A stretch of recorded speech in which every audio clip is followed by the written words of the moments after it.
Ang mga kahangahangang benepisyo sa kalusugan ng mga sibuyas ay maaaring kabilang ang kanilang posibleng kakayahang maiwasan at mapawi ang mga sintomas ng sakit sa puso at diabetes. Tumutulong din ang mga ito sa paggamot sa karaniwang sipon, hika, impeksyon sa bakteryal, mga problema sa paghinga, angina, at ubo. Ang mga sibuyas ay maaaring magbigay ng mga potensyal na benepisyo sa kalusugan. Maaaring kabilang dito ang pagbabawas ng panganib ng ilang uri ng kanser, pagpapabuti ng mood, at pagpapanatili ng kalusugan ng balat at buhok. Ang mga sibuyas, Allium cepa, ay mga gulay na ginamit sa pagluluto at panggamot sa loob ng milenya. Naglalaman ang mga ito ng isang bilang ng mga antioxidant compound na napaka-epektibo sa pag-neutralize sa mga libreng radikal na naruroon sa katawan ng tao. Ang mga sibuyas ay naging pangunahing halaman sa pagkain ng mga tao sa loob ng higit sa 7,000 taon. Mayroon pa ring mga ligaw na species sa ilang mga lugar sa Asia, ngunit sa pangkalahatan, ang mga sibuyas ay isang globally grown at cultivated na halaman. Ang mga sibuyas ay may maraming mahahalagang aplikasyon sa panggamot dahil sa mga sustansya, bitamina, mineral, at mga organikong compound na nilalaman nito. Kabilang dito ang pagkakaroon ng mga sulfuric compound at quercetin din. Ang mga gulay na ito ay naglalaman din ng mga mineral tulad ng calcium, magnesium, sodium, potassium, selenium, at phosphorus, at ang mga ito ay isang magandang source ng bitamina C, bitamina B6, at dietary fiber din. Ang sibuyas, bilang isang adaptive na halaman, ay isang mahusay na pinagmumula ng mahahalagang nutrients na kailangan ng ating katawan. Tuklasin natin ang pinakamahalaga at kilalang benepisyo sa kalusugan ng mga sibuyas. Ang mga sibuyas ay kadalasang ginagamit upang maiwasan ang pagkabulok ng ngipin at mga impeksyon sa bibig. Ang pagnguya ng hilaw na sibuyas sa loob ng 2 hanggang 3 minuto ay posibleng mapatay ang lahat ng mikrobyo na naruroon sa oral area at mga nakapaligid na lugar tulad ng lalamunan at labi. Ang mga phytochemical na nasa malalaking halaga sa mga sibuyas ay nagsisilbing stimulant para sa bitamina C sa loob ng katawan. Pinapalakas ng bitamina C ang iyong immune system sa pamamagitan ng pakikipaglaban sa mga lason ating katawan na maaaring humantong sa mga sakit at karamdaman. Maaaring tumulong sa pamahalaan ng diabetes. Ang mga sibuyas ay naglalaman ng chromium, na isang medyo hindi pangkaraniwang mineral na natural na matatagpuan sa pagkain. Tinutulungan ng chromium ang katawan na pamahalaan ang mga antas ng asukal sa dugo at tinitiyak ang mabagal, unti-unting pagpapalabas ng glucose sa mga kalamnan at mga selula ng katawan.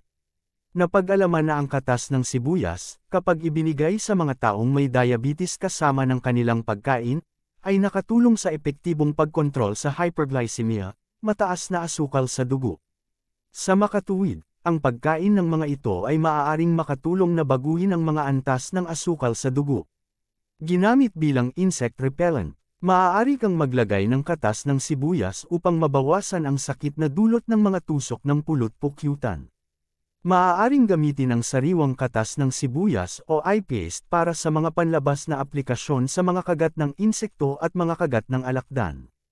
Ang amoy ng mga sibuyas ay maaari ring maging sanhi ng pagtakas ng mga insekto, kaya naman maaari silang gamitin bilang mga insect repellents pati na rin isang paraan ng paggamot sa kagat. Maaaring may potensyal na anti-cancer. Ang mga sibuyas ay mayaman sa mga aktibong compound na matagumpay na pumipigil sa pag-unlad at pagkalat ng mga selyulang may cancer. Mayroon silang malaking halaga ng quercetin, na isang napakalakas na antioxidant, na patuloy na nauugnay sa pag-iwas o pagbabawas ng pagkalat ng cancer. Mga uri ng sibuyas. Maaari kang pumili mula sa iba't ibang mga sibuyas, kabilang ang dilaw, pula, puti, at berdeng mga sibuyas, tinatawag ding scallions, at shallots.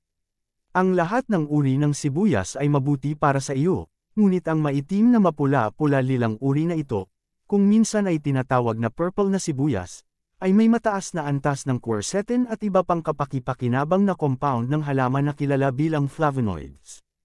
Ang mga flavonoid ay nagbibigay sa maraming prutas, gulay, at bulaklak ng kanilang mga kulay. Ang mga pulang sibuyas ay may banayad, matamis na lasa at nagdaragdag ng kulay at lasa sa maraming pagkain. Gamitin ang mga ito ng hilaw bilang malutong na karagdagan sa mga salad, sandwich, at salsa. Ang mga puting sibuyas ay mas banayad kaysa sa mga dilaw na sibuyas. Dice ang mga ito upang magamit ng hilaw sa guacamole at bilang isang palamuti para sa mga tacos, o hiwain ang mga ito upang gamitin bilang isang topping ng pizza. Ang maliliit at matamis na sibuyas na ito ay may banayad na lasa na may pahiwatig lamang ng bawang. Dice ang mga ito ng pino upang magamit sa mga vinaigrette, salad, at iba pang mga pagkain kung saan gusto mo ng banayad na lasa ng sibuyas. Scallions, berdeng sibuyas. Ang mahaba at payat na sibuyas na ito ay kadalasang hinihiwan ng manipis at ginagamit na hilaw. Subukan ang mga ito bilang isang palamuti para sa mga sopas, inihulnong patatas, stir-fry, at iba pang mga pagkain upang magdagdag ng isang gitling ng kulay at banayad na lasa ng sibuyas. Ang ilang mga mananaliksik ay naniniwala na ang quercetin at iba pang mga antioxidant sa mga sibuyas ay may pananagutan para sa kanilang mga katangian ng paglaban sa kanser. Ang dieta na puno ng quercetin ay nauugnay sa mas mababang panganib na magkaroon ng kanser sa baga. Ang mga sibuyas ay naglalaman ng mga organikong sulfur compound, na nagbibigay sa kanila ng kanilang matalas, malakas na lasa at amoy. Ang mga compound na ito ay maaaring makatulong na bawasan ang antas ng cholesterol sa iyong katawan at maaaring makatulong sa pagsira ng mga namuong dugo, na nagpapababa sa iyong panganib para sa sakit sa puso at stroke. Dapat kang kumain ng mga sibuyas na hilaw sa halip na luto upang makuha ang pinakamaraming sulfur compound mula sa kanila. Ang parehong quercetin at organic sulfur compound na matatagpuan sa mga sibuyas ay kilala na nagpapalakas ng produksyon ng insulin, na ginagawa itong isang kapaki-pakinabang na pagpipilian ng gulay kung mayroon kang diabetes. Natuklasan ng isang pag-aaral na ang pangmatagalang dieta na mataas sa flavonoids ay nagpapababa ng panganib ng Alzheimer's disease.